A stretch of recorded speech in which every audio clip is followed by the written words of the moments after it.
A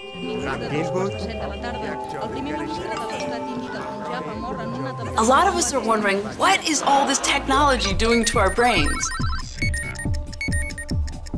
I mean, we know that the brain changes throughout life based on experiences.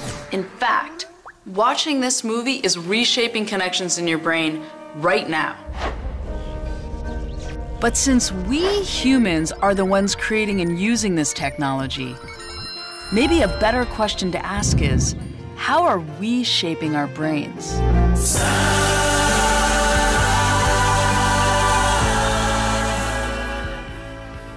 There's so much about the brain that we don't know. But there are some things we do know. You see, not long after we humans began thinking, we began thinking about ways to understand our own brains. One strategy thinkers have used throughout history is to compare the brain to the newest technology of their day. The brain is a clock, a switchboard, a steam engine, a machine, a computer. And we wondered, how can today's technology help us understand the brain in a new way? So we used that technology to ask people all over the world, how do you imagine the brain?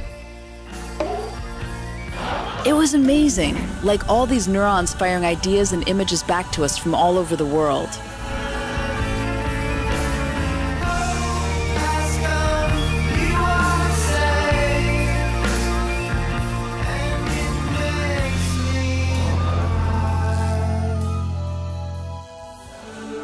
And it was very clear.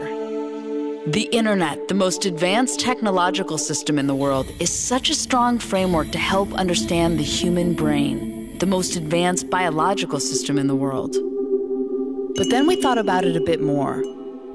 And since the internet is in such a young developmental stage, rapidly growing, constantly changing, forming billions of new connections all over the world, then maybe a stronger framework would be to compare it to a child's brain, which is in a similar stage of development, rapidly growing, constantly changing, and making billions upon billions of connections between different parts of the brain. So here's the question. If we say that the internet is in a similar developmental stage as a child's brain, then what can we learn by comparing them? Let's start with size. Obviously, the internet seems like a larger entity than a child's brain. But what does that mean in terms of our analogy? We could say that a neuron in the brain would be like a web page in the internet. So let's look at the number of neurons in a child's brain compared to the number of web pages on the internet. Well, a human at any age has about 100 billion neurons in the brain. But the internet has 10 times that, 1 trillion web pages. So with this analogy, the internet is bigger. So then, which of these networks is more complex? We could say a synapse in the brain, the connection point between two neurons, is like a hyperlink, the connection point between two web pages. So are there more connections in a child's brain or on the internet? Well, the internet has over 100 trillion links. And an adult's brain has 300 trillion links. But get this, a child's brain has a quadrillion connections, 10 times the number of connections of the entire internet. A child's brain has more connections than the entire internet. Yes, it blew our minds too. How is that even possible? Let's break it down. As we said, a baby is born with 100 billion neurons. But those quadrillion connections, they're not there yet. Those connections form at a very rapid speed during the first 5 years of life, at 700 to 1,000 new synapses per second. Those connections are created through every interaction a child has, and are important because they form the architecture of the brain. So every time you talk to and engage with a child, you are literally growing a brain, connecting the different parts of the brain, which allows for new ideas, insights, and creative thinking. So each moment of eye contact, each new word exchanged, each time you make a child laugh, you are strengthening these connections. And since there are so many different ways to do this, we ask people around the world, send us videos of your favorite ways to engage with the children in your life.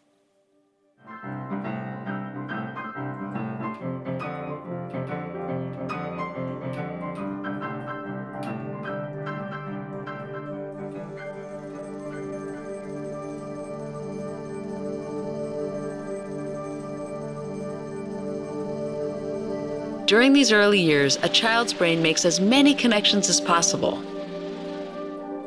And then it begins pruning the ones that aren't used and strengthening the ones that are. A dynamic process that continues throughout life. But since a child's brain is activated by everything it encounters, it can also be overwhelmed, which causes stress. When the brain experiences stress, the body's alarm system is activated. If the stress is relieved quickly, the system easily returns to normal. And while learning to deal with stress is an important part of development, severe situations such as ongoing abuse or neglect, where there is no caring adult to relieve the stress, leaves the body's alarm system activated, which can have serious lifelong consequences for the child. This is known as toxic stress. Toxic stress can lead to a body system set permanently on high alert. It causes the synapses we use for learning and self-control to be pruned, while connections for fear and rash behavior get stronger. While the brain can change throughout the rest of life, these early years are fundamental in building a strong foundation for curiosity, creativity, and adaptability. And if we say that the internet is in the same critical stage of early development, making as many connections as possible, we also need to be mindful of how we're building its foundation. Just like every interaction creates new connections in a child's brain, every email, tweet, search, or post is creating and strengthening connections in our global brain, literally changing the shape of the internet that we as billions of people all over the world are developing together. And just as it's key for all the different parts of a child's brain to be connected to set the stage for the most insightful and creative thoughts, it's key that all the different parts of the world are connected to lay the foundation for worldwide empathy, innovation, and human expression.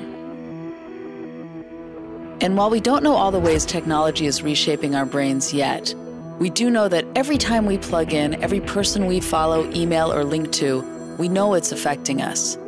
So we need to be mindful of what we let into our brains, always. Which sometimes means knowing when to disconnect. Just as it's not good for a child's brain to be constantly over or understimulated, it's not good for an adult's brain either. For both the internet and a child's brain, the connections we pay most attention to will be strengthened, while the ones we use less will be pruned. So how do we nurture both of these growing interconnected networks to set a course for a better future? By paying attention to what we are paying attention to. Attention is the mind's most valuable resource. Every interaction counts. We all have the opportunity to shape the future of the world. And our future starts here.